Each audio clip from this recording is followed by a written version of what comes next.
Tonight, we're not just going to skim the headlines, we're going to go right into the heart of a city under siege to understand how one single night pushed a conflict that had been simmering for years into a dangerous open war. It all begins with the sky. But you're not looking at stars, you're seeing these violent streaks of light. It's a terrifying ballet. Defense systems desperately trying to snatch death out of the air before it can hit the ground.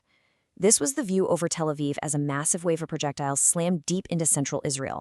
For the people on the ground, this wasn't some distant battle you see on the news. No, this was happening right above their heads. It was personal, it was terrifying, and it was immediate. And it all starts with that sound, a sound that just rips through the night, the warning siren. It's an alert for the entire city, and it means you have moments, literally moments, to get to safety. And just like that, the scramble is on. All across the city and the surrounding areas, the response is the same. You see families grabbing their kids, running for protected rooms. A perfectly normal evening is just shattered by that universal instinct to survive. Now, once you're inside the shelter, you can't see the battle, but you can hear it and you can feel it. The walls are actually shaking. Everyone's phone is lighting up with messages from loved ones, and you can just imagine parents trying to shield their kids from the sounds. That sharp crack of an interception overhead, and then that deep, sickening thud of an impact that got through. But what was happening up there in the sky? It wasn't random. Not at all.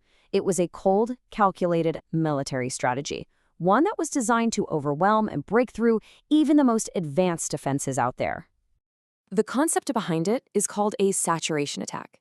And the goal is simple, and it's brutal. You don't try to outsmart the shield, you just try to smash it with sheer numbers. You launch so many threats all at once, ballistic missiles, drones, you name it, that the defense system simply can't keep up. You know, think of it this way. Against a normal threat, it's like a one-on-one duel. One missile versus one interceptor. But in a saturation attack, suddenly the defense is facing an entire swarm. So even if it has a really high success rate, the law of averages just kicks in, and some of those things are almost guaranteed to get through. So to make an already terrifying threat even harder to stop, the attackers added another layer of complexity, something designed to make interception exponentially more difficult. And the answer is a tactic using something like cluster-style warheads. With these, the main missile doesn't even have to hit its target. Mid-air, it just breaks apart, scattering smaller bombs over a really wide area. So all of a sudden, the defenders aren't tracking one object anymore. They're trying to track dozens. The challenge becomes nearly impossible. And after that terrifying night comes the dawn. But this isn't a sunrise that brings relief. It's one that just reveals the full, awful scope of the damage. This is what the morning light showed. The scars from the night were just everywhere. Building facades torn open, cars on fire, streets absolutely littered with glass. And you've got this smoke just hanging heavy in the air, a constant visual reminder of the impacts that made it through that defensive shield.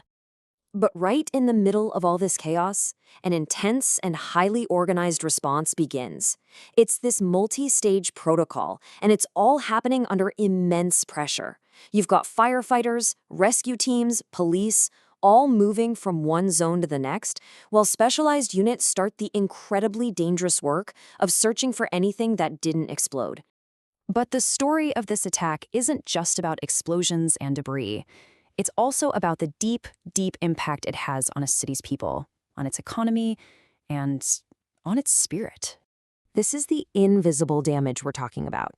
Residents describe these attacks as longer, louder, just way more intense than anything they'd experienced before. And that constant threat, the interrupted sleep, it creates this exhausting cycle of running to a shelter, waiting in uncertainty, and then trying to recover. It just puts this enormous pressure on daily life. And these attacks, they have a very strategic economic goal too. Tel Aviv is Israel's engine. It's a hub for global tech, for finance, for commerce. So by forcing shutdowns and creating all this uncertainty, the strikes are trying to paralyze the nation's economy. They're trying to prove that no part of the country is out of reach. And yet, in the face of all this, you see another side of the city emerge. This powerful human resilience. You see neighbors checking on each other. Community centers just opening their doors for displaced families. Volunteers showing up with water, food, whatever's needed. These acts of solidarity, they become their own kind of defense mechanism. To really truly understand what happened in Tel Aviv, we have to zoom out. Because this night wasn't an isolated event. No. This was the moment a long, undeclared war just burst right out into the open. I mean, this did not happen in a vacuum. The escalation has been so rapid. What started as things just intensifying a few weeks ago quickly turned into these repeated waves of missile and drone attacks. And now, well, now it has reached a new peak, direct strikes on major civilian centers. This marks a fundamental shift. It's like the unspoken rules of this whole conflict, they're just gone. The fight isn't contained to some remote facility or a border zone anymore. It is now out in the open, with the consequences playing out on the streets of a major city for the whole world to see. And that leaves us with a deeply unsettling question.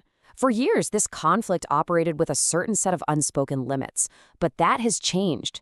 The attacks on Tel Aviv mark a new phase, one defined by direct, open confrontation. So the crucial question we're all left with is, what happens next? In a war with no shadows left to hide in.